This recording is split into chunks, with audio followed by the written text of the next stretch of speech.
In the heart of Punjab, where the green fields sway like waves beneath the golden sun, there was a young man named Bulleh Shah, a seeker whose soul was restless. He was born into a family of learning, and grew up surrounded by the sacred words of scholars.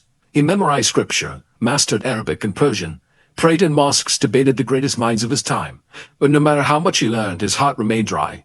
He had knowledge, but he had no peace. The more he searched for God in books and rituals, the further the beloved seemed to drift.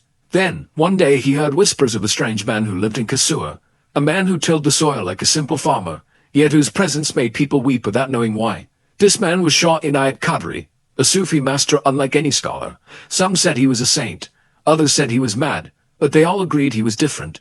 Curiosity burning in his chest, Bulleh Shah set out to meet him. He imagined the great master sitting on a throne of wisdom, surrounded by disciples, wrapped in fine robes of knowledge. But when he arrived, he was shocked. Shah Inayat was not in a mosque or a study circle. He was in a dusty field, planting onions with his own hands. His clothes were simple, his hands covered in earth. He looked like any ordinary farmer. For a moment, Bulleh Shah felt disappointment. This is the man they say carries the secrets of God. Still, he stepped forward, pride lingering in his voice as he spoke. Master, he said, I have come to learn the hidden secrets of the divine. Shah Inayat paused. He looked up at Bulleh Shah, and in that single glance he seemed to see straight through his soul. Then with a calm smile he said just one sentence. Bulleh, what you seek is not in books, it's in turning the soil of your heart. And then he returned to planting onions. That single line hit Bulleh Shah like lightning. In that moment all his knowledge, all his pride felt empty. He realized the truth was not in words, not in debates, not in rituals performed to impress others. It was in the humility of the heart. So he stayed.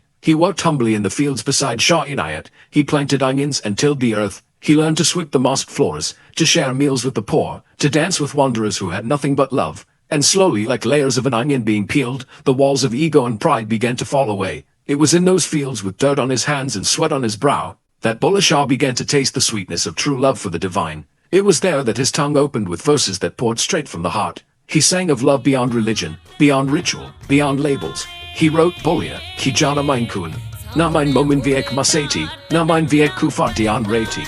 Bulleya, who am I? I am not the pious in the mosque nor the unbeliever in rituals. I am beyond these walls you build. But this journey was not easy.